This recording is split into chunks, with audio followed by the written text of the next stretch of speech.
आजको हाम्रो परमेश्वरको वचनको खण्ड चाहिँ हितोपदेशको 18 अध्यायको 10 र 12 पद रहेको छ। त्यसकारणले तपाईहरुले आफ्नो बाइबललाई वचनलाई पल्टाउनु होला र यो खण्डबाट हामीहरू आज के हेर्दै छौं भने जे जस्तो परिस्थितिमा हामीहरू अहिले जिराखेका छौं, बाँच्न परेको छ, अनि गाह्रो साह्रो दुःख अप्ठ्यारो छ, चुनौती छ, निराशका कुरा, पीड चिन्ता, तनावका कुराहरू छन्, यी विभिन्न अवस्थाहरू छन्। अनि यस्ता खालको परिस्थिति अवस्थाहरूमा हामीले कसरी प्रभुमा रहेर जिउनु पर्ने, अनि यसको लागि परमेश्वरको वचन पवित्र बाइबल धर्मशास्त्रमा परमेश्वरले स्पष्ट रूपमा हामीलाई सल्लाह सुझाव देखाउनु दिनु भएको छ, बाटो देखाउनु भएको छ। अनि यस्तो अवस्थामा तिमीहरू यसरी जिउनु पर्छ भन्ने कुरा प्रभुको वचनमा स्पष्ट रूपमा देखाइएको छ। अनि तपाईलाई एउटा उत्साहको लागि मैले यो सन्दर्भमा भन्नुपर्ने कुरा के छ भने हामी परमेश्वरका मानिसहरूलाई परमेश्वरबाट यस्तो अवस्थामा जसरी जिउनु पर्छ भन्ने सरसल्लाह सुझाव स्पष्ट रूपमा परमेश्वरको वचन बाइबल धर्मशास्त्रमा पाउँछौं, जो हजारौं वर्ष अगाडि दिइएको छ। अहिलेको समयमा यस्तो खालको अवस्था आउँछ भनेर उहाँलाई थाहा भएको कारणले गर्दा नै, उहाँ सर्वज्ञानी परमेश्वर हुनुभएको कारणले गर्दा नै उहाँले हजारौं वर्ष अघि नै हामीलाई जनाउ जानकारी दिइसक्नु भएको जो छ, त्यो अरु कुनै संसारका अन्य धर्मशास्त्रहरूमा हामी कहीँ पनि पाउँदैनौं। त्यसकारणले गर्दाखेरि हामीले परमेश्वरलाई धन्यवाद दिनुपर्छ, खुसी हुनुपर्छ अनि अत्यन्तै उत्साहित हुनुपर्छ।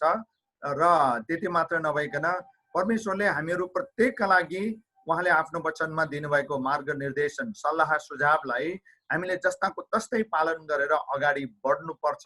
अनि त्यही मनसा र उद्देश्यले प्रभुले यसरी दिनु भएको हो।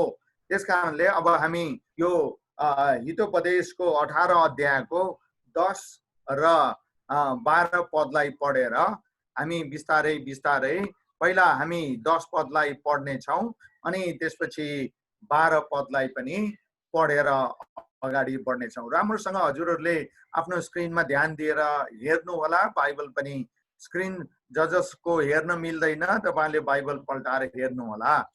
अनि यहाँनिर हामीलाई सुझाव दिइएको छ, परम प्रभुको नाउँ एक बलियो धरहरा हो, धर्मीहरू त्यहाँ दगुर्दै जान्छन् र सुरक्षित हुन्छन् भनेर 18 को 10 मा यसरी लेखिएको छ। अनि 12 लाई पनि हामीहरू पढ्ने छौं। अनि 12 मा चाहिँ यसरी लेखिएको छ, हेर्नुहोस् राम्रोसँग हेर्नु होला। 12 मा यसरी लेखिएको छ, आफ्नो पतनको अघि मानिसको हृदय घमण्डी हुन्छ, तर आदर आउन अघि नम्रता हुन्छ।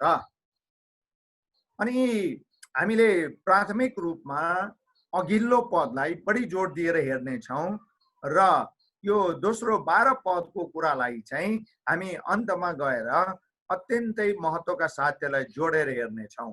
त्यसकारणले हामीहरू आउनुहोस् सबभन्दा पहिले प्रार्थना गरौं र यस्तो जे जस्तो अवस्था परिस्थितिका माझमा हामीहरू जिरहनु परेको छ, यस्तो अवस्था परिस्थितिमा के कसरी परमेश्वरको सुरक्षामा हामी जिउन पर्छ, परमेश्वरले आफ्नो वचनमा दिनुभएको सरसल्लाह परामर्श अनुसार जिउन पर्छ, त्यसका लागि चाहिने अगुवाई प्रकाश माग्दै विशेष गरी आजको वचन बुझ्नलाई परमेश्वरसँग पवित्र आत्मा प्रभुको अगुवाई र प्रकाश माग्दै हामी अगाडि बढ्दै जानेछौँ। आउनुहोस् सबैजनाले आफ्नो आफ्नो हृदयलाई तयार गर्नको निम्ति परमेश्वरको वचन जस्तो आउँछ त्यस्तै ग्रहण गर्नका निम्ति तयार गर्न हामी प्रार्थना गरौँ। आउनुहोस्। हे हाम्रा पवित्र सर्वोच्च दयालु जीवित महान महिमाका परमेश्वर पिता, आफ्नो वचन जो हाम्रो माझमा तपाईले ल्याउँदै हुनुहुन्छ, हामी जे जस्तो अवस्था परिस्थितिका माझमा जिराखेका छौं अनि यस्ता खालका अवस्था परिस्थितिहरूमा हामी तपाईँ प्रभुका मानिसहरू तपाईँ प्रभुले बोलाउनु चुन्नु छान्नु भएर आफ्नै छोराछोरीको रूपमा हामीलाई राख्नु भएको हुनाले अनि यो परिस्थिति अवस्थामा गाह्रो साह्रो अप्ठ्यारो असजिलो निराश चिन्ता दुःख पीर असुरक्षाको धेरै नै चिन्ता छ। यस्तो अवस्थामा हामीले कसरी जिउनु पर्ने भन्ने कुरा तपाईले आफ्नो वचनमा स्पष्ट देखाउनु भएको हुनाले सोही अनुसार तपाईको वचनको सन्देशलाई बुझ्नको लागि हाम्रो हृदयको कानलाई मनलाई खोलिदिनुहोस्। पवित्र आत्माले आफ्नो वचनलाई स्पष्टसँग हाम्रो बीचमा ल्याउनुहोस्। हामी प्रार्थना साथ तपाईले आफ्नो महिमा हामीहरूको वचनको प्रचारबाट, वचनको ग्रहणबाट तपाईको महिमा होस् भन्दै सबै मिली प्रार्थना चढाउँछौँ यीशु प्रभुको नाउँमा। आमेन।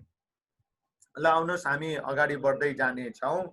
अब यो 18 को 10 पदमा तीनवटा कुराहरू छन् अनि ती तीनवटा कुराहरूलाई हामी पालै पालो गरिकन हेर्दै जानेछौँ र तीनवटा कुराहरू मध्ये पहिलो र दोस्रो कुरालाई अति उच्च अलिकति महत्त्व दिएर हेर्नेछौँ र तेस्रो कुरालाई समय पनि हाम्रो आज प्रभु भोजको सेवा पनि भएको हुनाले आशा छ तपाईले आफ्नो आफ्नो घरमा तयारी अवस्थामा हुनुहुन्छ होला, त्यसकारणले चाँडो पनि सिद्ध्याउनु पर्ने छ। त्यसकारण यहाँ आज पहिलो कुरा हामीहरू के हेर्दैछौँ त भन्दाखेरि अहिलेको परिस्थितिलाई हामीले राम्रोसँग बुझ्न पर्यो, राम्रोसँग बुझ्न पर्यो। अनि त्यसरी अहिलेको अवस्था हालत परिस्थिति माहौललाई राम्रोसँग बुझिसकेपछि अनि हामी तपाईले यो हितोपदेश 18 को 10 मा हामीलाई परमेश्वरले आफ्नो वचनमा भन्नुभए जस्तै हाम्रो परमेश्वर को हुनुहुन्छ त, कस्तो हुनुहुन्छ त भन्ने कुरा चाहिँ यहाँ स्पष्ट रूपमा दिइएको छ, एकदमै छर्लङ्गसँग दिइएको छ। यहाँनिर भनिएको छ परम प्रभुको नाउँ एक बलियो धरहरा हो। अब यो खण्डको आधारमा हामी पहिलो कुरा हेर्दैछौँ कि यहाँनिर हितोपदेश लेख्ने सुलेमानले जस्तोसुकै परिस्थितिमा हामी परे तापनि हाम्रो जीवन रहुन्जेलसम्म हामी फरक फरक अवस्था र परिस्थितिमा बाँच्नु पर्ने हुन्छ। कहिले के आइपर्छ, कहिले के आइपर्छ, कहिले के आइपर्छ र हामीलाई मनमा कस्तो लाग्छ भने हामीले चाहे जस्तो, हामीले खोजे जस्तो हामीलाई अनुकूल अवस्था त कहिले पनि आएन भने जस्तो महसुस पनि हुन सक्छ। तर हामी प्रभुका मानिसहरूले परमेश्वरको वचनमा हामीलाई दिनुभएको उत्साह अनुसार, हामीले उहाँले दिनुभएको प्रकाश अनुसार परमेश्वरलाई अहिलेसम्म तपाईले कसरी चिन्नु भएको छ, अब त्यो जाँच गर्नु पर्यो। मैले परमेश्वरलाई ठिकसँग चिनेको छु कि छुइनँ। जसरी बाइबल धर्मशास्त्रमा परमेश्वरको बारेमा बताइएको, सिकाइएको, प्रकाश दिइएको छ, त्यसरी नै हामीले परमेश्वरलाई चिनेका छौँ कि छैनौँ। अनि यो पहिलो कुरा हो आज तपाईँ हामीले बुझ्नु पर्ने। यदि तपाईले परमेश्वरलाई बाइबल धर्मशास्त्रमा परमेश्वरले आफ्नो वचनमा दिनुभएको प्रकाश अनुसार जसरी चिन्नु पर्ने हो त्यसरी नै चिन्नु भएको छ भने तपाईको मेरो जीवन, शरीर, घर परिवार, पेशा, व्यवसायमा, दिनानुदिनको जीवनमा जस्तै परिस्थिति आए तापनि हामी ठिकसँग जिउन सक्छौँ। अनि यहाँनिर हितोपदेशको लेखक सुलेमानले के भनेको छ भने हाम्रो परमेश्वरलाई उले यसरी चिनाएको छ, परम प्रभुको नाउँ एक बलियो धरहरा हो। अब यहाँ चाहिँ सुलेमान राजाले चाहिँ परमेश्वरलाई एक बलियो धरहराको रूपमा चिनेको छ। अब यो भनेको के हो? हामी यतातिर बिस्तारै लाग्दै अगाडि बढ्दै जान्छौँ। तपाईहरुले ध्यान दिएर बुझ्नुहोस्। त्यसकारणले गर्दाखेरि मैले भर्खरै सोधेँ, तपाईले परमेश्वरलाई कसरी चिन्नु भएको छ? तपाईले आफ्नो परमेश्वरलाई कस्तो परमेश्वरको रूपमा आजसम्म चिन्नु भएको छ? त्यसलाई चाहिँ तपाईले आज मूल्याङ्कन गर्नुपर्ने हुन्छ। म तपाईलाई एउटा एकछिनपछि एउटा तस्बिर पनि देखाउँदै छु अनि त्यो तस्बिरबाट पनि तपाईलाई बुझ्नलाई धेरै सहायता पुग्नेछ। त्यसभन्दा पहिले हामी तपाईले बुझ्नुपर्ने कुरा चाहिँ के हो त? यो सुलेमानले लेखेको परमेश्वर हाम्रो निम्ति एउटा बलियो धरहरा हुनुहुन्छ भनेर भन्नुको तात्पर्य, त्यसको अर्थ के हो त भन्दा तपाई हामीले परमेश्वरलाई जसरी सुलेमानले आफ्नो परमेश्वरलाई बलियो धरहराको रूपमा चिनेको छ भने तपाईले कसरी चिन्नु भएको छ? तपाई आफ्नो परमेश्वरको कति नजिक हुनुहुन्छ अनि तपाईले आफ्नो परमेश्वरलाई कति नजिकबाट चिन्नु भएको छ? तपाईले आफ्नो परमेश्वरलाई कति कसरी चिन्नु भएको छ, कति नजिकबाट चिन्नु भएको छ भन्ने कुरा चाहिँ तीनवटा कुराले देखाउँछ। अनि त्यो तीनवटा कुरालाई हामी बिस्तारै सरासर्ती हेर्छौं अनि त्यो तीनवटा कुराहरू तपाईको जीवन व्यवहारमा छन् कि छैनन्, तपाईँ त्यो अनुसार जिउनु भएको छ कि छैन? यदि तपाईँ आफ्नो परमेश्वरलाई नजिकबाट चिन्नु भएको छ, जसरी चिन्नु पर्ने त्यसरी चिन्नु भएको छ भने तपाईले म परमेश्वरलाई, मेरो परमेश्वरलाई नजिकबाट चिनेको छु भन्ने प्रमाण चाहिँ यसरी दिन सक्नुहुन्छ। पहिलो कुरा, तपाईको परमेश्वरसँगको सम्बन्धको मात्रा अथवा तह, लेभल, इन्टिमेसी कस्तो छ? अब यो भनेको के हो त भन्दाखेरि परमेश्वरसँग सम्बन्धित कुराहरूलाई तपाईले कतिको प्राथमिकता दिनुभएको छ, यो कुरा हो। अनि यसबाट थाहा हुन्छ तपाईँ अनि मैले हाम्रो आफ्नो परमेश्वरलाई कति नजिकबाट चिनेका छौं त भन्ने कुरा थाहा हुन्छ। तपाईको सम्बन्धको किसिम कस्तो छ, तपाईले परमेश्वरसँगै कसरी समय बिताउनुहुन्छ, कति समय बिताउनुहुन्छ, कुन प्रकारको समय बिताउनुहुन्छ, परमेश्वरलाई दिने समयको समयप्रति तपाईको धारणा, दृष्टिकोण कस्तो छ, त्यसले निर्धारण गर्छ, त्यसले देखाउँछ, बताउँछ कि तपाईको परमेश्वरसँगको सम्बन्ध, सामिप्यता, तपाईँ परमेश्वरसँग कति नजिक हुनुहुन्छ भन्ने कुरा चाहिँ तपाईले परमेश्वरसँग बिताउने समयको मात्राले, किसिमले, तरिकाले स्पष्ट रूपमा देखाउँछ। त्यसकारणले आज तपाईले बुझ्नु पर्यो कि तपाईको आफ्नो परमेश्वरलाई तपाईले राम्रोसँग नजिकबाट चिन्नु भएको छ भने जति नजिक तपाईँ परमेश्वरसँग हुनुभएको छ त्यति नै नजिकसँग तपाईले आफ्नो परमेश्वरसँग समय बिताउनु पर्ने हुन्छ। किनभने नजिकको मान्छेसँग नै धेरै समय बिताइन्छ। अनि त्यसबाट थाहा हुन्छ कि नजिकको मान्छेसँग जति सम्बन्ध बिताइन्छ त्यसबाट थाहा चिनिन्छ अनि एक अर्का चाहिँ कस्तो छ, के हो भन्ने कुरा। त्यसकारण कसरी समय बिताइराख्नु भएको छ, तपाईले उच्च प्राथमिकता दिनुभएको छ कि छैन, धेरै प्राथमिकता दिनुभएको छ कि छैन, यसबाट थाहा हुन्छ। जसरी सुलेमानले परमेश्वरलाई उच्च धरहराको रूपमा चिनेको छ, अग्लो बलियो धरहराको रूपमा चिनेको छ भने तपाईले आफ्नो परमेश्वरसँग बिताउनु भएको समयको मात्रा, प्राथमिकता अनुसार, किसिम अनुसार कसरी चिन्नु भएको छ भन्ने कुराले तपाईको जीवन, धारणा, दृष्टिकोण, व्यवहार, परिवार, व्यवसायलाई निर्देशन गरेको हुन्छ। पहिलो कुरा। दोस्रो कुरा, तपाईँ परमेश्वरसँग, तपाईँ आफ्नो परमेश्वरसँग कतिको कुराकानी गर्नुहुन्छ? पहिलो कुरा समय बिताउने भयो। दोस्रो कुरा, तपाईँ परमेश्वरसँग कतिको कुराकानी गर्नुहुन्छ? अनि यो कुराकानी चाहिँ दोहोरो कुराकानीको बारेमा हामी कुरा गर्दैछौँ।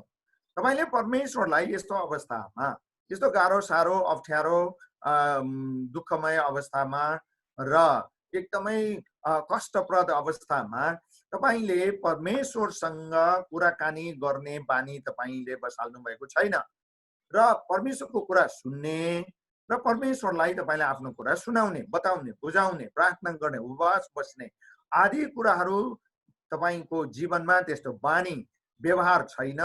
तर तपाईँ परमेश्वरलाई केही पनि भन्नुहुन्न, लुकाएर राख्नुहुन्छ, एकदम गोप्य राख्नुहुन्छ, परमेश्वरलाई बताउनुहुन्न र मण्डलीलाई पनि थाहा नहुने किसिमले, गोप्य किसिमले, अरू विश्वासीहरू, अरू मानिसहरूलाई पनि थाहा नहुने किसिमले, गोप्य किसिमले कतिपय कुराहरू तपाईले लुकाएर राख्ने बानी तपाईको छ भने, गोपनीयतामा राख्ने बानी छ भने तपाईको सम्बन्ध कहिले पनि गह्रो हुँदैन, गहिरो हुँदैन, राम्रो हुँदैन, विश्वासिलो हुँदैन, भरपर्दो हुँदैन।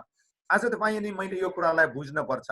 परमेश्वरलाई तपाईले सबै कुरा बताउनु भएको छ। किनभने मनको पीडा, दुःख कस्तो कुरा हुन्छ भने जति हामी परमेश्वरलाई बताउँछौं त्यति हलुका हुन्छ। अनि जति तपाईले परमेश्वरलाई बताउनुहुन्छ त्यति नै परमेश्वरले तपाईको वास्ता गर्नुहुन्छ, तपाईलाई उपचारको उपाय देखाउनुहुन्छ, समाधानको उपाय देखाउनुहुन्छ अनि तपाईलाई सिधा बाटोमा अगाडि बढाउनुहुन्छ। त्यसकारणले तपाईले परमेश्वरलाई बताउनु भएको छ कि छैन? परमेश्वरसँग सुन्ने बानी गर्नु भएको छ कि छैन? परमेश्वरका कुराहरू सुन्ने, बताउने र सुन्ने यो दोहोरो कुरा हो। त्यसकारणले गर्दाखेरि तपाईले परमेश्वरलाई कति नजिकबाट चिन्नु भएको छ, कसरी चिन्नु भएको छ भन्ने कुराले तपाईले परमेश्वरसँग दोहोरो सम्बन्ध राख्नु भएको छ कि छैन? सुन्ने र सुनाउने, उहाँको कुरा पनि सुन्नु पर्यो, तपाईको कुरा पनि उहाँलाई सुनाउनु पर्यो। परमेश्वरबाट र प्रभुका अन्य जनहरूबाट कुनै पनि कुराहरूलाई जबसम्म तपाईँ लुकाएर राख्ने बानी गर्नुहुन्छ भने तपाईँको परमेश्वरसँगको सम्बन्ध ठिक हुँदैन। तपाईँले परमेश्वरलाई जसरी चिन्नु पर्ने त्यसरी चिन्नु भएको छैन। सच्याउनु पर्ने कुरा धेरै बाँकी छ। अनि तेस्रो कुरा, यदि तपाईँ परमेश्वरसँग नजिक हुनुहुन्छ भने परमेश्वरलाई जसरी तपाईँले चिन्नु पर्ने हो त्यसरी चिन्नु भएको छ भने परमेश्वरको महिमाका सेवाका काम कुरा क्रियाकलापहरू मण्डलीमा, आफ्नो मण्डलीमा र आफ्नो मण्डलीद्वारा भइराखेका सेवा संगति र अनेक किसिमका प्रभुको महिमा हुने काम कुरा सेवकाईमा कतिको चासो, चिन्ता, सहयोग, सहायता, मद्दत, योगदान दिनुभएको छ त? त्यसले पनि निर्धारण गर्छ तपाईँले परमेश्वरलाई कसरी चिन्नु भएको छ, तपाईँको परमेश्वरसँगको सम्बन्ध कस्तो छ भन्ने कुराले। यदि तपाईँले परमेश्वरलाई नजिकबाट चिन्नु भएको छ, जसरी चिन्नु पर्ने त्यसरी चिन्नु भएको छ भने परमेश्वरको सेवाको काम, परमेश्वरको घरको काम, परमेश्वरलाई महिमा पुग्ने काम, परमेश्वरको राज्यको वृद्धि विस्तारको काम, परमेश्वरको इज्जत बढ्ने काम, परमेश्वरको वचनलाई प्रचार गर्ने काम, परमेश्वरका मण्डलीका मानिसहरूलाई हुर्काउने, सिकाउने, बढाउने, साथ दिने, सहयोग गर्ने, अनि सच्याउने, प्रार्थना गर्ने आदि इत्यादि यस्ता खालका एकलाई अर्कालाई सम्हाल्ने, अगाडि बढाउने यस्तो खालको सेवाको काममा तपाईँले समय दिनुपर्ने हुन्छ। किनभने यो आजकलका यो मनोवैज्ञानिकहरूले, हाम्रो मानसिक स्वास्थ्यको अध्ययन गर्ने विद्वानहरूले के भन्छन् भने जति जति हामी मिलेर विभिन्न खालका क्रियाकलापहरू, काम कुराहरू गर्छौं त्यति त्यति सम्बन्ध प्रगाढ भएर जान्छ, त्यति त्यति सम्बन्ध गहिरो भएर जान्छ। जस्तो सँगै खेल्ने, सँगै रमाइलो गर्ने, सँगै विभिन्न खालका क्रियाकलापहरू गर्ने आदि इत्यादिले सम्बन्धलाई गहिरो बनाउँछ, ताजा बनाउँछ।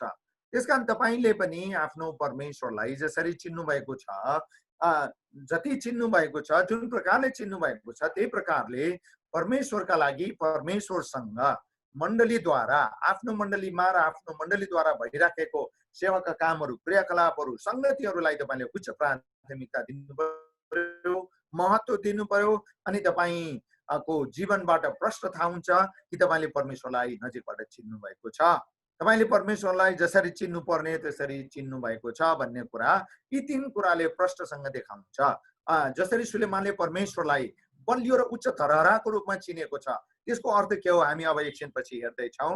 हामी बिस्तारै अगाडि बढ्दै जाउँ। तपाईलाई आफ्नो स्क्रिनमा ध्यानसँग हेर्नुहोस्, यो एउटा तस्बिर मैले राखेको छु।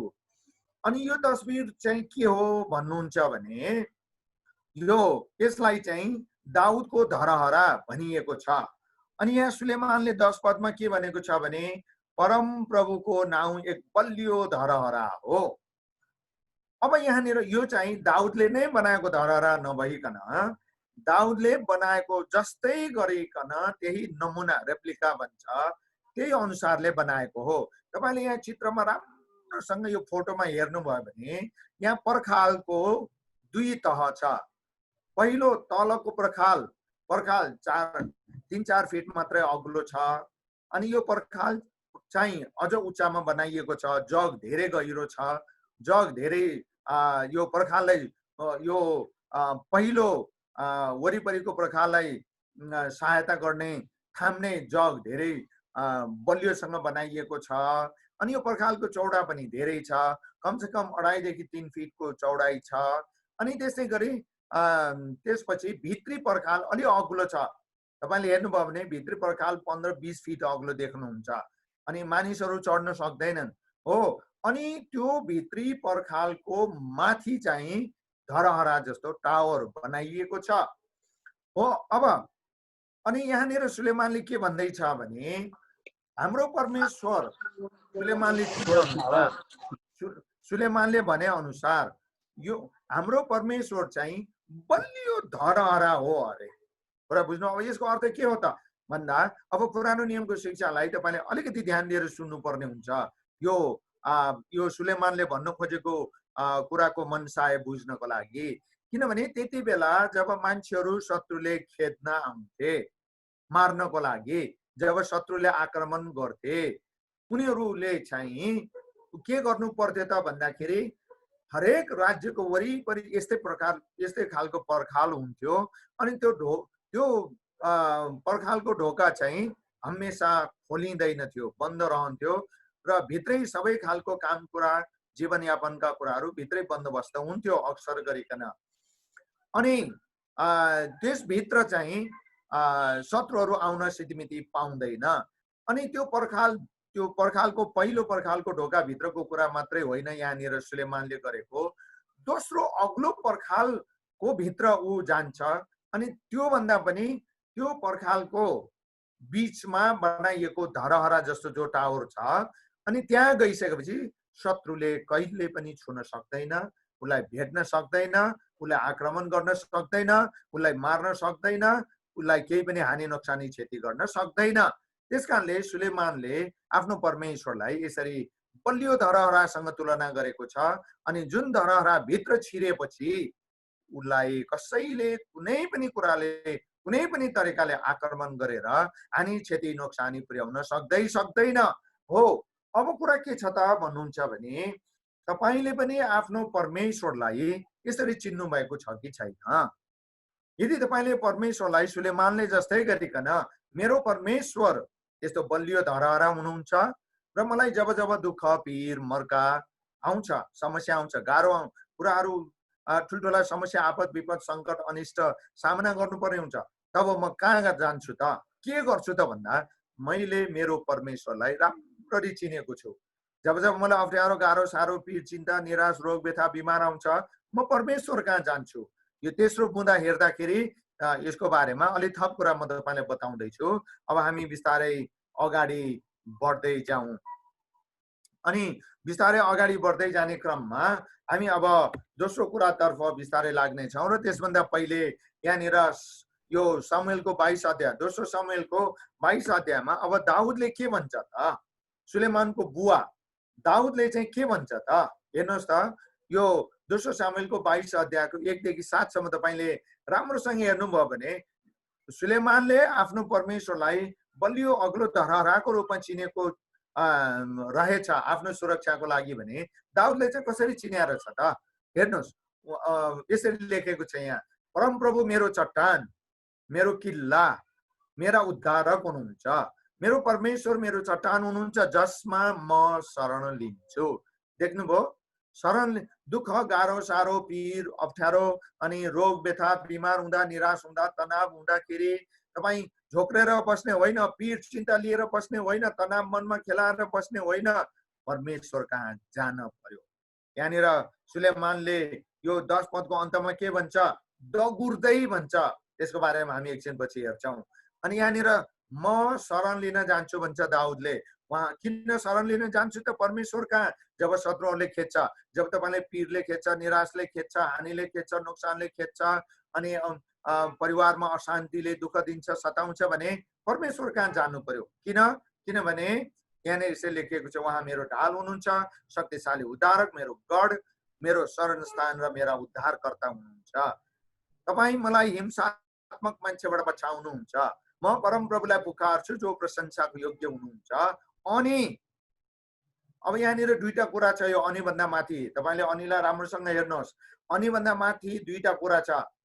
एउटा कुरा मैले मेरो परमेश्वरलाई कसरी चिनेको छु भनेर दाउदले बताउँछ। अनि जब मेरो परमेश्वरलाई मैले यसरी चिनेको छु भने मैले मेरो जीवनलाई कसरी बाँच्नु पर्छ त भन्दाखेरि मेरो गढ, मेरो संस्थान हुनुहुन्छ, मेरो उद्धारकर्ता उहाँ हुनुहुन्छ। मलाई हिंसात्मक, मलाई मार्ने काट्ने मान्छेले केही पनि मलाई गर्न सक्दैन। हो, तपाईलाई कुनै पनि मान्छेले मार्न काट्न नआउला, तर समस्या परिस्थिति अवस्था गाह्रो साह्रोले तपाईलाई यस्तै खालको अवस्थामा पारेको हुन सक्छ। त्यसकारण दाउदले के भन्छ त, अब यस्तो परिस्थितिमा म मेरा शत्रुहरूबाट बचाइने छु। मृत्युका छालहरूले मलाई घेरे, विनाशको बाढीले मलाई व्याकुल बनायो, पातालका डोरीहरूले मलाई बेरे, मृत्युको पासोले मेरो सामना गर्यो। मेरो आपतमा मैले परम प्रभुलाई पुकारा गरेँ, मैले मेरा परमेश्वरलाई हपारेँ, प्रार्थना गरेँ, दुःख वेदना सुनाएँ। आफ्नो मन्दिरबाट उहाँले मेरो स्वर सुन्नुभयो र मेरो पुकारा उहाँका कानमा पुग्यो। सुन्नुभयो, यहाँनिर लेखिएको छ आफ्नो परमेश्वरलाई दाउदले जसरी चिनेको थियो, चट्टान किल्लाको रूपमा, उद्धारको रूपमा, गढको रूपमा, ढालको रूपमा, शरणस्थानको रूपमा उसले चिनेको कारणले गर्दाखेरि नै उसलाई जब शत्रुले घेर्यो, मृत्यु उसको वरिपरि आयो, विनाश आयो, आपद विपद आयो, अनेक कुराहरू उसको जीवनमा आयो, तर उसले के भन्छ त भन्दाखेरि मैले मेरा परमेश्वरलाई हपारे। अनि यहाँनिर सुलेमानले के भन्छ, बलियो धरहरा हो, धर्मीहरू त्यहाँ दगुर्दै जान्छन् भनेर यहाँ लेखिएको छ। अनि दाउदले पनि यहाँनिर यसरी बताएको छ। त्यसकारणले तपाईँ अनि मलाई यस्तो खालको तपाईको घरमा, परिवारमा, स्वास्थ्यमा, जीवनमा, मनमा, छोराछोरी, बुहारी, नाति नातिना, श्रीमान श्रीमतीको जीवनमा अनेक खालको दुःखद अवस्था आउँदाखेरि परमेश्वरलाई पुकारा गर्नुहोस्, किनभने उहाँ तपाईका लागि चट्टान, किल्ला, उद्धारक हुनुहुन्छ, गड हुनुहुन्छ, संस्थान हुनुहुन्छ, उहाँ ढाल हुनुहुन्छ। अनि हामी बाँचुन्जेल हाम्रा दृश्य अदृश्य, देखिने नदेखिने शत्रुहरूबाट हामीलाई अप्ठ्यारोमा पारेको हुन सक्छ, अनि मृत्युले खेदिरहेको हुन सक्छ, अनेक दुर्घटना, रोग व्यथा, बिमारहरूद्वारा अनि विनाशका कुराहरू आइरहन सक्छ, अनेक खालका आपद विपदहरू आइरहन सक्छ संसारमा, शरीरमा छाउन्जेल। तर परमेश्वरलाई तपाईले कसरी चिन्नु भएको छ, त्यसको आधारमा तपाईले के गर्नुहुन्छ भन्ने कुरा निर्धारण हुन्छ। त्यसकारणले हामी बिस्तारै अगाडि बढ्दै अर्को एउटा खण्ड पनि पढौं। अनि यहाँनिर यसरी लेखिएको छ, मोसाले परमेश्वरलाई कसरी चिनेको रहेछ, सुलेमानले कसरी चिनेको रहेछ, दाउदले कसरी चिनेको रहेछ, अब मोसाले परमेश्वरलाई कसरी चिनेको रहेछ।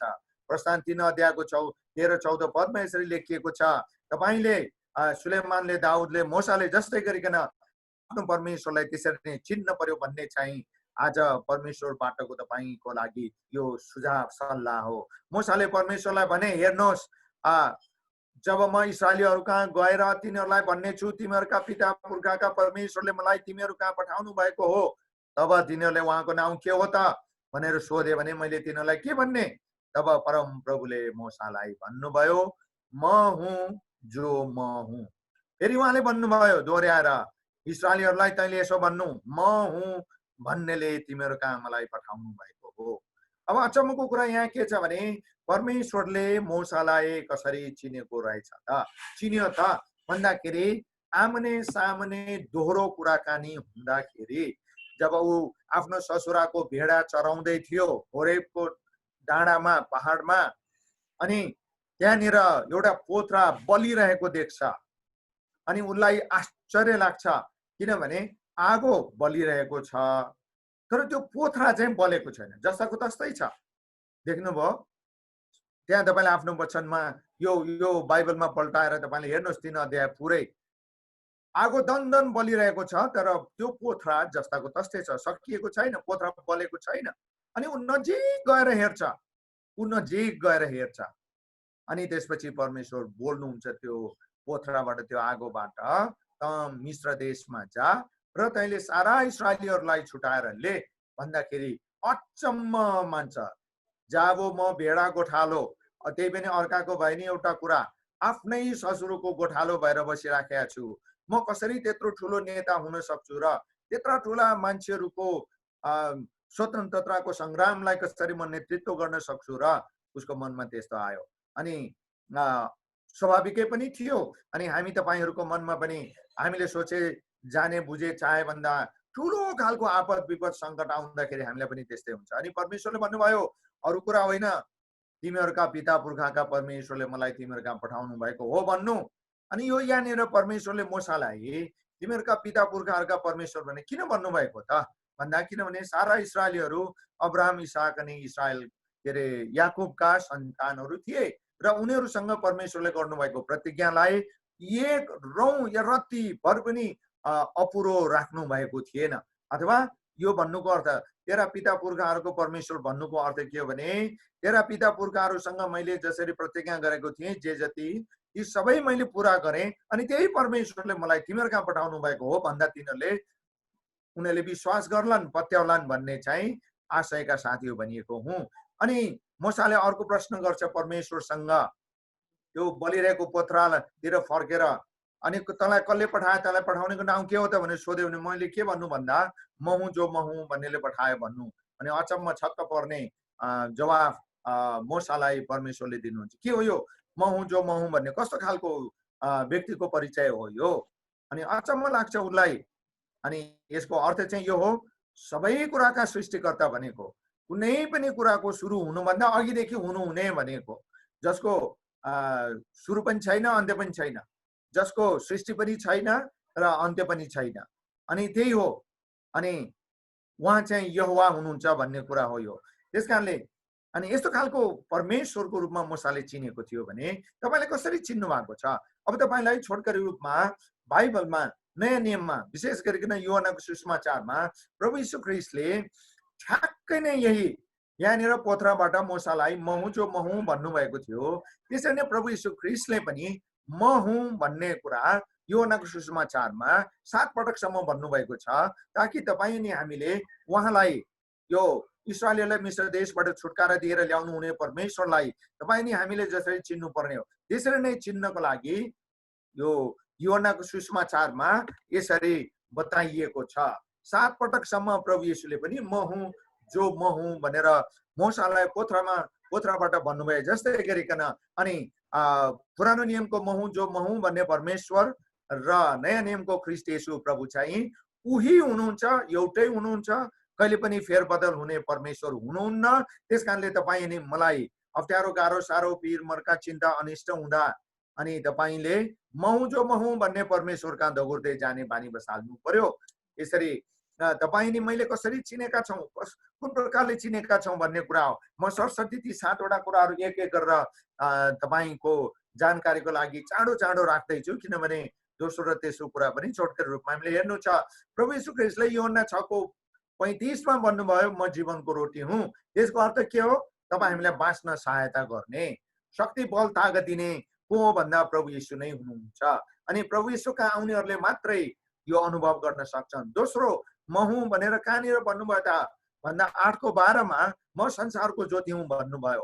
अनि यसको अर्थ के हो? पाप परीक्षा र अन्धकारका काम कुराहरू व्यवहारहरूबाट छुटकारा दिने, असल कुरातिर उज्यालो कुरातिर डोर्याउने चाहिँ तपाईँले विश्वास गर्नुभएको, आफ्नो जीवन सुम्पिनु भएको यीशु प्रभु मात्र हुनुहुन्छ। अनि तेस्रो म हुँ 10 अध्यायको 9 पदमा म ढोका हुँ भनेर प्रभुले येशूले भन्नुभएको छ। यसको अर्थ के हो त भन्दा परमेश्वरको अनन्त उपस्थिति, परमेश्वरको शान्ति, सुरक्षा अनि आनन्द आशिषमा सदा सर्वदा रहिरहने ठाउँमा पस्ने ढोका चाहिँ येशू प्रभु नै हुनुहुन्छ, उहाँ मात्र हुनुहुन्छ। अनि तपाईँ उहाँद्वारा यस्तो खालको ठाउँमा आइसक्नु भएको छ भन्ने निश्चयता तपाईँसँग हुनु पर्यो। चौथो म हुँ भनेर यसरी भन्नुभयो, म असल गोठालो हुँ 10 अध्यायको 11 मा। अनि यो गोठालोको अर्थ के हो त भन्दा सधैँ साथ दिने, सधैँ शान्ति दिने, सुरक्षा गर्ने। घाउ चोट लाग्दाखेरि गोठालोले भेडाहरूको उपचार गरिदिन्छ। अनि तपाईँ अनि मेरो गोठालो चाहिँ कुनै व्यक्ति होइन, व्यक्तिको मन फेरिन्छ, निमेष पछि फेरिन्छ, तर तपाईँ हाम्रा परमेश्वरको मन कहिले पनि फेर्दैन। अनि तपाईँको गोठालो चाहिँ हाम्रा म हुँ जो म हुँ भन्ने परमेश्वर हुनुहुन्छ। त्यसकारणले तपाईँले परमेश्वरलाई यसरी चिन्नु भएको छ कि छैन? उहाँले 5औं पटक म हुँ भनेर 10 अध्यायको 25-26 मा भन्नुभयो, पुनरुत्थान र जीवन म नै हुँ भनेर। अनि यो के भन्नुभएको त भन्दा तपाईँ नि मलाई अथवा उहाँलाई पुनरुत्थान र जीवन म हुँ भन्ने कहाँ विश्वासद्वारा आउनेहरूलाई पाप मृत्यु र संसार र शैतानमाथि विजय तुल्याउने सक्ने शक्ति र अधिकार म हुँ जो म हुँ भन्नेसँग मात्रै छ। अनि उहाँ चाहिँ प्रभु येशू ख्रीष्ट हुनुहुन्छ, जसकहाँ तपाईँ आइसक्नु भएको छ। अनि यो कुरामा त्यसकारण तपाईँ ढुक्क हुनु पर्यो। 6औं पटक उहाँले म हुँ जो म हुँ भन्नुभयो। प्रभु येशूले 14:6 मा अनि बाटो सत्य र जीवन म नै हुँ भनेर भन्नुभएको छ। अनि यसको अर्थ के हो? अनन्तसम्मको तपाईँको सम्पूर्ण जीवनको सुरक्षा गर्ने सच्चा बाटो उपाय चाहिँ उहाँ मात्रै हुनुहुन्छ। उहाँ बाहेक अन्त तपाईँको सुरक्षा, तपाईँको कुनै पनि कुराको सुरक्षा अन्त कहीँ पनि छैन।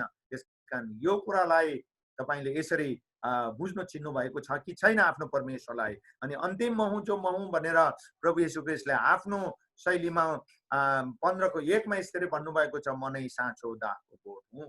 अनि यो भनेको के हो? दाखको बोट भनेको के हो त? यसको अर्थ के हो त भन्दा तपाईँ नि मेरो जीवनमा जतिसुकै दुःख गाह्रो साह्रो अपुग अभाव घटी कमी भए तापनि सच्चा शान्ति, तृप्ति, सन्तुष्टि, बल शक्ति तागत नयाँपन ताजापन चाहिँ म हुँ जो म हुँ भन्नुहुने नयाँ नियमको प्रभु येशू ख्रीष्टबाट मात्रै आउँछ भन्ने कुराको प्रमाण हो। त्यसकारणले तपाईँले आफ्नो परमेश्वरलाई यसरी चिन्नु भएको छ कि छैन? कसरी चिन्नु भएको छ तपाईँले आफ्नो परमेश्वरलाई? अनि तपाईँले आफ्नो परमेश्वरलाई कसरी र कति नजिकबाट चिन्नु भएको छ भन्ने कुराले तपाईँले यस्तो परिस्थितिमा आफ्नो जीवन व्यवहार परिवार पेसा व्यवसायलाई कसरी डोर्याउनुहुन्छ भन्ने कुरा निर्धारण गर्छ। त्यसकारणले अब हामी प्रकाशिएको 8 मा पनि अन्तमा पहिलो कुराको सिलसिलामा हामी हेर्छौँ, तपाईँलाई बुझ्न सजिलो तुल्याउनको निम्ति प्रभु येशू ख्रीष्टले भन्नुभयो, उहाँ पुनरुत्थान भएर आइसक्नु भएपछि अनि त्यसपछि यो पत्मोसको टापुमा यूहन्नालाई दर्शनमा बोल्नु हुँदाखेरि अल्फा अनि ओमेगा म नै हुँ भन्नुभयो। देख्नुभयो, सुरु र अन्त म नै हुँ भन्नुभएको हो। यो कुनै पनि कुराको सुरुभन्दा अघिदेखि म छु र अन्त्य सबै कुराको अन्त्य जो जति हुन्छ जे जति हुन्छ त्यसपछि म कहिले पनि अन्त्य हुन्न भन्ने पनि म नै हुँ। त्यसकारण उहाँ को हुनुहुन्छ त भन्दा सर्वशक्तिमान परमप्रभु परमेश्वर। त्यसकारण उहाँले के भन्नुभएको छ, जो हुनुहुन्छ अनि यो अल्फा र ओमेगा अथवा जो हुँ म हुँ भन्ने परमेश्वर को हुनुहुन्छ भन्दा जो हुनुहुन्छ, हुनुहुन्थ्यो र जो आउनु हुनेछ भनेर यसरी लेखेको छ। तपाईँले आफ्नो परमेश्वरलाई यसरी चिन्नु भएको छ कि छैन? हो कि होइन? यति नजिकबाट चिन्नु भएको छ कि छैन? यो चाहिँ अब तपाईँले आफैसँग सोध्नुपर्ने प्रश्न हो। अब हामी दोस्रो कुरातिर लाग्छौँ अनि यहाँ सुलेमानले 10 पदमा के भन्नुभएको छ त भन्दाखेरि पहिलो कुरा परमेश्वरलाई उनले बलियो धरहराको रूपमा चिनेको रहेछ। सुलेमानले भन्दा मूसाले दाउदले कसरी चिनेको रहेछ त?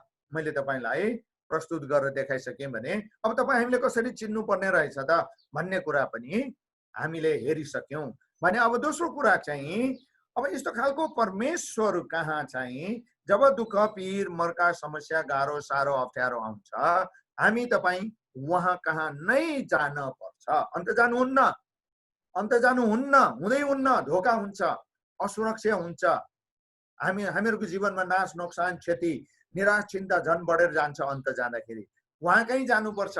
तर उहाँ कहाँ जानुभन्दा पहिले हामी आफैलाई कस्तो तुल्याउनु पर्यो त भन्दा यहाँ लेखिएको छ, राम्रोसँग हेर्नुहोस्, धर्मीहरू त्यहाँ दगुर्दै जान्छन्। अब दोस्रो कुरा चाहिँ धर्मीहरू भनिएको छ।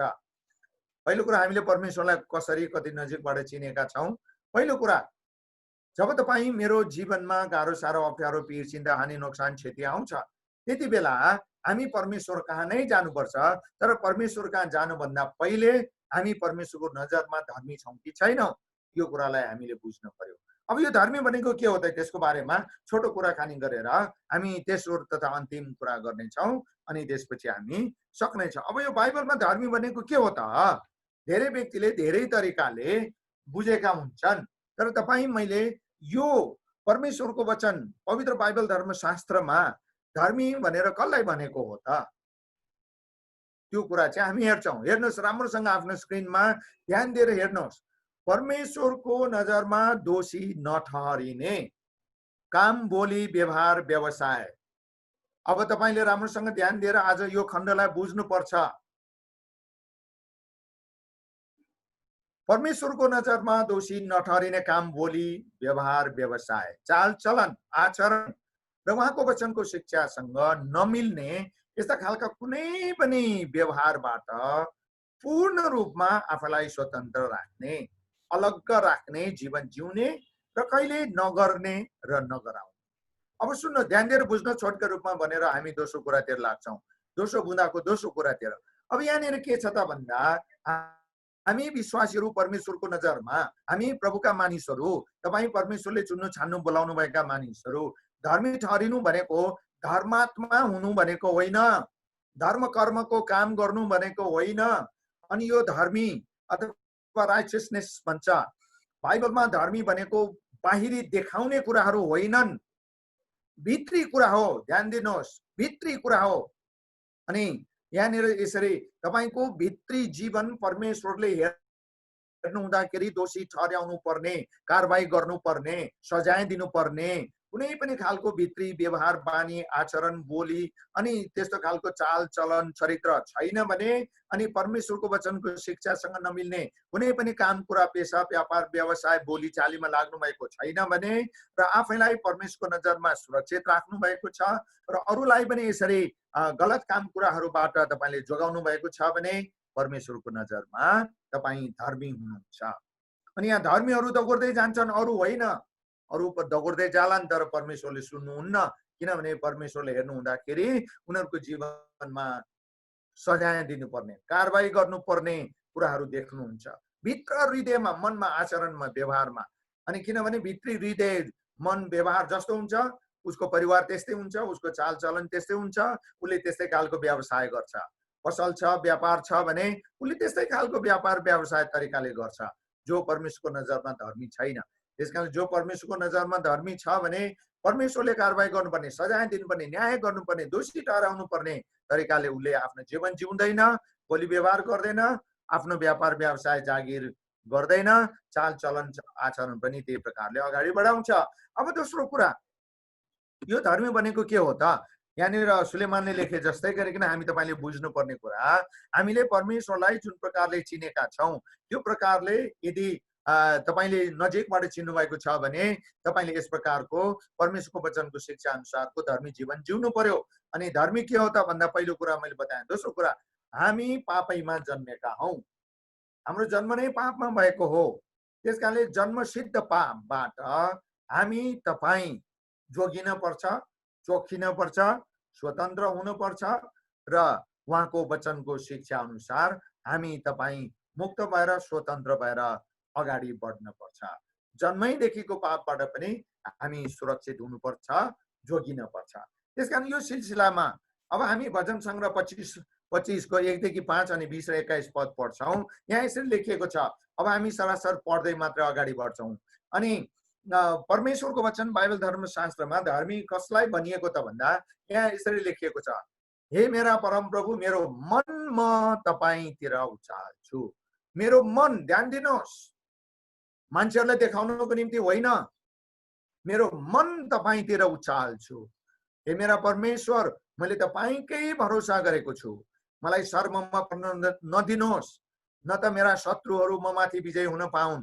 तपाईँ माथि आशा गर्नेहरू कोही पनि कहिल्यै शर्माउने छैनन्, लाजमा पर्नुपर्ने छैनन्, हार्ने छैनन्, नोक्सान हुने छैनन्, उनीहरू ओह्रालो लाग्ने छैनन् भनिएको हो यो। तर तिनीहरू शर्ममा पारिनेछन् जो क्षमा दिन नसकिने विश्वासघातीहरू हुन्, अथवा यसलाई अर्को शब्दमा भन्ने हो भने परमेश्वरको नजरमा जो धार्मिक छैनन्, धर्मी छैनन्, उनीहरू चाहिँ यस्ता हुन्छन्। अनि यहाँनिर भजनकर्ताले भन्छ, हे परमप्रभु, तपाईँको मार्ग मलाई देखाउनुहोस्। परमप्रभुको नजरमा धर्मी मान्छेले यसरी जीवन जिउँछ, यसरी प्रार्थना गर्छ, तपाईँको बाटोमा हिँड्न मलाई सिकाउनुहोस्, संसारको बाटोमा होइन, संसारले जे गर्छ त्यस्तै तरिकाले होइन, तपाईँको सत्यतामा मलाई डोर्याउनुहोस् र मलाई सिकाउनुहोस्, किनकि तपाईँ नै मेरो उद्धारका परमेश्वर हुनुहुन्छ र दिनभरि तपाईँमा नै मेरो आशा छ। मेरो प्राणको रक्षा गर्नुहोस् र मलाई छुटकारा दिनुहोस्, मैले शर्माउनु नपरोस्, किनकि म तपाईँको शरणमा परेको छु। परमेश्वरको नजरमा धर्मी मान्छे यही हो। इमानदारी र सोझोपनाले मलाई सुरक्षित राखुन्, किनकि म तपाईँमा आशा राख्दछु। परमेश्वरको नजरमा धर्मी मान्छे यही हो। अनि रातो अक्षर तपाईँले देख्नु भएको छ। अर्को एक खण्डमा पनि यसरी लेखिएको छ, रोमी 3 अध्यायको 10 देखि 18 अनि 23 पदमा यसरी लेखिएको छ, जसो लेखिएको छ, धर्मी कोही छैन, एकजना पनि छैन, बुझ्ने कोही छैन, परमेश्वरलाई खोज्ने कोही छैन। ती सबै बरालिएका छन्, तिनीहरू एकसाथ बेकममा भएका छन्, कसैले असल गर्दैन, असल गर्ने एकजना पनि छैन। देख्नुभयो परमेश्वरको मन कति दुखी राखेको छ। परमेश्वरले जब संसारका मान्छेहरूलाई हेर्नुहुन्छ, उहाँले यस्तो देख्नुभयो, असल गर्ने एकजना पनि छैन। तिनीहरूका घोक्रा खुल्ला च्यान हुन्, तिनीहरू आफ्ना जिब्राले छलका कुरा गर्छन्। जो परमेश्वरको नजरमा धर्मी छैनन् उनीहरूको व्यवहार यस्तो हुन्छ। सर्पको विष तिनीहरूका ओठमा छ, तिनीहरूका मुख शराब र तीता कुराले भरिएका हुन्छन्। परमेश्वरमा धर्मी जीवन नजिएका मानिसहरूको व्यवहार, जीवन चाल, बोली यस्ता हुन्छन्। तिनीहरूका खुट्टा रक्तपात गर्नलाई छिटा हुन्छन्। कस्ता खालका काम कुरातिर अगाडि बढ्छन् त? परमेश्वरको नजरमा धर्मी नभएका मान्छेहरू भन्ने कुरा यहाँ छ। विनाश र दुर्दशा तिनीहरूको बाटोमा छन्। र यस्ता खालका मान्छेहरूको अगाडि के हुन्छ त? उनीहरूलाई यस्ता खालका परमेश्वरको नजरमा धर्मी जीवन नजिउने मान्छेहरूलाई के कस्ता कुराले पर्खिराखेको छ त भन्दा विनाश र दुर्दशाले पर्खिराखेको हुन्छ। शान्तिको बाटो तिनीहरूले चिनेका छैनन्। तिनीहरूका आँखाको सामुन्ने परमेश्वरको भय छैन। किन? यी सबै कुरा परमेश्वरलाई नचिन्ने, चिनेर पनि धर्मी जीवन नजिउने मानिसहरूको अवस्था यस्तो हुन्छ भने किन त भन्दा किनभने सबैले पाप गरेका छन् र परमेश्वरको महिमासम्म पुग्नबाट चुकेका छन्। त्यसकारणले हितोपदेशको एउटा खण्ड, अर्को एउटा खण्डमा यसरी लेखिएको छ 11को 17 देखि 20 मा।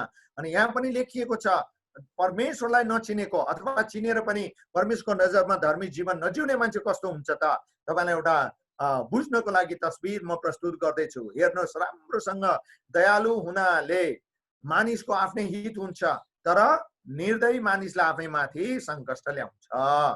दुष्ट मानिसले ठगाईको ज्याला कमाउँछ, तर जसले धार्मिकता छर्छ उसले निश्चित इनाम कटनी गर्छ। साँच्चैको धार्मिक मानिसले जीवन पाउँछ, तर दुष्टताको पछि लाग्ने मानिस मृत्युमा पर्छ। कुटिल हृदय भएको, चाप्लुसी छल कपटले भरिएको हृदय भएको मानिसलाई परम प्रभु घृणा गर्नुहुन्छ। जो धर्मी होइन, हुन सक्दैन। बाहिर जतिसुकै धर्मीको पोसाक लगाए पनि भित्र धर्मी नहुने मान्छे यस्तो हुन्छ। तर तिनीहरूसँग उहाँ प्रसन्न हुनुहुन्। अनि यो कुटिल हृदय भएको मानिसलाई परमप्रभु घृणा गर्नु, तर तिनीहरूसँग उहाँ प्रसन्न हुनुहुन्छ जसका चालहरू निर्दोष छन्। जुन धर्मी छन् यो कुरा निश्चित छ, दुष्टहरू दण्ड बिना उम्कने छैनन्, तर धर्मीहरूले छुटकारा पाउनेछन्। त्यसकारणले यहाँ तपाईँले छोटो रूपमा देख्नुभयो, परमेश्वरको नजरमा धर्मी र परमेश्वरको नजरमा धर्मी नठहरिएको मान्छेको बीचको स्पष्ट भिन्नता यहाँ तपाईले देख्नुभयो। त्यसकारणले परमेश्वरको नजरमा धर्मी हुनु भनेको धर्म, कर्म, रीतिथिति, धार्मिक काम, कुरा, क्रियाकलाप होइन, परम्परा, संस्कार, संस्कृति पालन गर्ने भन्ने कुरा होइन, परमेश्वरको नजरमा ठिक ठहरिने भन्ने हो। अब यसको व्यावहारिक रूपमा हामीले कसरी हाम्रो जीवन साँच्चीकै धर्मी छ त? परमेश्वरको नजरमा हामी धार्मिक छौं भन्ने कुरा कसरी व्यवहारमा देखिन्छ त? म सरसर्ती तपाईको अगाडि राख्दैछु। छोटकै रूपमा हामी अलिकति अगाडि, अलि चाँडै अगाडि बढ्ने छौं। तपाईले यदि आफ्नो जीवनलाई परमेश्वरसँग आफ्नो जीवनलाई सुम्पिसकेर जिउने प्रयासमा हुनुहुन्छ भने र तपाई आफूलाई धर्मी ठहरिसकेको व्यक्तिको रूपमा तपाईले आफूलाई त्यस्तो लाग्छ भने तपाईको जीवनमा यी चारवटा कुराहरू छन् कि छैनन् तपाईले ध्यान दिनुहोस्। पहिलो कुरा, गाउँटोल समाज र चिने जानेकाहरूको माझ तपाईले कस्तो व्यवहार गरिराख्नु भएको छ? उचित, ठिक, न्यायोचित, सिधा, मनासिब जीवन जिएर व्यवहार गरिराख्नु भएको छ कि छैन? यदि तपाईँ परमेश्वरको नजरमा धर्मी ठहरिएको व्यक्ति हुनुहुन्छ भने गाउँटोल समाज, त्यसकारणले धर्म कर्मको कुरा मन यो बाहिर देखाउने कुरा होइन, हृदय भित्रको कुरा हो, परमेश्वरको वचन बाइबल धर्मशास्त्र अनुसार। अनि दोस्रो कुरा, सरकार, प्रशासन, नियम कानुनको नजरमा सजाय, कारवाही र कालो सूचीमा नाम राख्न पर्ने जीवन चाल चलन तपाईले गरेका छौं कि छैनौं, यो कुरालाई हामीले बुझ्न पर्छ, विचार गर्न पर्छ। यदि हामीहरू यस्ता खालका कुनै पनि काम कुरामा लागिराखेका छौं, त्यस्ता खालका व्यवसाय अथवा कुनै पनि यस्ता खालका गैर कानुनी काम कुराहरू, बदनाम गर्ने काम कुराहरूमा लागिराखेका छौं भने हामीहरू परमेश्वरको नजरमा धर्मी होइनौं। तेस्रो कुरा, परमेश्वरले पनि सजाय दिनुपर्ने कुनै कारण कुरा विषय काम व्यवहार नभएको जीवन हामीले जिउनु पर्छ। धर्मी जीवन भनेको चौथो कुरा, अरूलाई धोखा दिने, घात प्रतिघात गर्ने, चोट हानि नोक्सानी नगर्ने, नगराउने मनसा नियत व्यवहार तपाई हामीहरूको छ कि छैन? यदि हामीसँग यस्तो खालको अरूलाई धोखा दिने, घात प्रतिघात, चोट हानि नोक्सानी गर्ने गराउने काममा हामी लागिराखेका छौं भने हामी परमेश्वरको नजरमा त कहिले पनि धर्मी छैनौं भने मानिसको नजरमा कहिले पनि धर्मी हुन सक्दैनौं। अन्तिम कुरा, परमेश्वरले उहाँको नैतिक जीवन, परमेश्वरले उसको हामी धर्मी ठहरिएका मानिसहरूको नैतिक जीवन, चाल चलन, आचरण, व्यवहार, निष्ठा, जवाबदेहिता, आय आम्दानी र कमाउने पेसा व्यवसाय आदिमा इमानदारिता हामीले देखाएका छौं कि छैनौं? अनि हामी परमेश्वरको नजरमा धर्मी छौं भने यी कुराहरू हामीहरूको जीवनमा हुनुपर्छ। अब अन्तमा तेस्रो कुरा छोटो रूपमा राखेर हामी प्रार्थना गर्नेछौँ। जीवनका सबै अवस्थाहरूमा जब यस्तो खालको पहिलो र दोस्रो कुरा जो जतिको जीवनमा छ, उनीहरू चाहिँ जस्तै परिस्थिति आए तापनि सबभन्दा पहिले परमेश्वरतिर नै दगुर्दै जान्छन् अनि बल्ल सुरक्षित हुन्छन् भन्दाखेरि अब हामी तपाईले बुझ्नुपर्ने कस्तो खालको मान्छे कस्तो अवस्थामा परमेश्वरतिर दगुर्छ त भन्दाखेरि तपाईँ हामीले बुझ्नुपर्ने दुई कारणले मान्छे कस्तो अवस्थामा दगुर्छन् त। अब हामी यो साधारण कुरा नै हेरौँ। पहिला कस्तो अवस्था आउँदाखेरि मान्छे दगुर्छन् त भन्दाखेरि तपाईँ हामीले बुझ्नुपर्ने कुरा के छ त भन्दा पहिलो कुरा तपाईको जीवन स्वास्थ्य शरीर परिवार पेशा आदि आदिमा जब ठुलो समस्या आपद विपद सङ्कट तनाव आउँछ चिन्ता आउँछ डर आउँछ मर्ने मार्ने अवस्था आउँछ भने बाँच्नको लागि जोगिनको लागि सुरक्षित हुनको लागि तपाईँ दौडिनुहुन्छ तर तपाईँ धर्मी मान्छे हुनुहुन्छ भने कतातिर दौडिनुहुन्छ कस कहाँ दौडिनुहुन्छ परमेश्वर कहाँतिर कि अन्त कतै दौडिनुहुन्छ यो कुरालाई तपाईले विचार गर्नुपर्छ त्यसकारणले जब ठुलो आपद सङ्कट आउँछ आत्तिएर तपाईँ सुरक्षाको लागि बाँच्नका लागि दौडिनु जस्तो आग लागि हुँदा भुइँचालो आउँदा अथवा त्यस्तो कुनै काट्न मार्न कुट्न आउँदाखेरि बाँच्नको लागि हामी दौडिन्छौँ दोस्रो कुरा मान्छे किन दौडिन्छ त भन्दा इनाम पुरस्कार पाउन मान इज्जत पाउनका लागि पनि मान्छेहरू दौडिन्छन् त्यसकारणले गर्दा तपाईँ हामीहरूले आज बुझ्नुपर्ने कुरा के छ भने तपाईँ हामीहरूले परमेश्वरलाई कसरी चिनेका छौँ त आजको मूल कुरा यही हो तपाईले आफ्नो परमेश्वरलाई कसरी चिन्नु भएको छ जसरी चिन्नु पर्ने त्यसरी चिन्नु भएको छ कि छैन यदि तपाईले परमेश्वरलाई ठिकसँग जसरी चिन्नु पर्ने त्यसरी चिन्नु भएको छ भने तपाईको जीवनमा जस्तोसुकै सङ्कटको घडी सङ्कटको विषय कुराकानी किन नआओस् तपाईँ दौडेर परमेश्वर कहाँ नै जानुपर्छ अनि बल्ल तपाईको सुरक्षा हुन्छ कतै पनि नजानुहोस् तपाईले यदि ठिकसँग परमेश्वरलाई जसरी चिन्नु पर्ने त्यसरी चिन्नु भएको छैन भने तपाईँ दौडेर त जानुहुन्छ तर कहाँ दौडिनु भएको छ तपाईलाई थाहा हुन्न त्यसकारण परमेश्वरतिर नै दौडिने बानी गरौँ त्यो अभ्यास गरौँ र यसका लागि परमेश्वरलाई ठिकसँग चिन्नु पर्यो र आफ्नो जीवनलाई परमेश्वरको नजरमा हामीले धार्मिक ठहर्याएर जिउनु पर्यो अनि बल्ल हामी तपाईहरुको जीवनमा सङ्कट आउँदा परमेश्वरतिर कुदेर जाँदा उहाँले सुरक्षा दिनुहुन्छ तपाईहरु सबैलाई परमेश्वरले धेरै धेरै आशिष दिउन् अब बाँकी हाम्रो होस्ट हाम्रो मदन बाबुलाई म समय दिन्छु अनि त्यसपछि हामी यो प्रभुभोजको सेवातिर अगाडि बढाउने छौं यो भेटी उठाउने आदि इत्यादि त्यसकारणले हामी एकछिन प्रार्थना गरौँ आउनुहोस् हामी प्रार्थना गरौँ दुईटा मूल कुरालाई तपाईले विचार गर्नुहोस् तपाईले परमेश्वरलाई जसरी चिन्नु पर्ने त्यसरी चिन्नु भएको छ कि छैन सुलेमानले बलियो धरहराको रूपमा चिन्यो भने तपाईले आफ्नो परमेश्वरलाई आजसम्म कसरी चिन्नु भएको छ अनि तपाईँ परमेश्वरको नजरमा धर्मी हुनुहुन्छ कि हुनुहुन्न धर्मी मानिसहरू मात्रै आपद विपद पीर अप्ठ्यारो गाह्रो साह्रो सङ्कट समस्या पर्दा परमेश्वरतिर दगुर्छन् अन्त दगुर्दैनन् तपाईँ कहाँ दगुर्नुहुन्छ तपाईँ कसको पछि लाग्नु भएको छ कस्तो कुराको पछि लाग्नु भएको छ गाह्रो साह्रो अप्ठ्यारो पर्दा सङ्कट अप्ठ्यारो पर्दा परमेश्वरतिर दौडिनु भएको छ कि छैन यदि तपाईँ परमेश्वरतिर दौडिनु भएको छ भने मात्रै परमेश्वरले सर्वाङ्ग रूपमा पूर्ण रूपमा तपाईँको सुरक्षा गर्नुहुन्छ यो परमेश्वरको वचनको प्रतिज्ञा आउनुहोस् हामी एकैछिन यसका लागि प्रार्थना गरौँ हामी आफै परमेश्वरलाई कसरी चिनेका छौँ अब त्यो जाँच्नु पर्यो मूल्याङ्कन गर्नु पर्यो अनि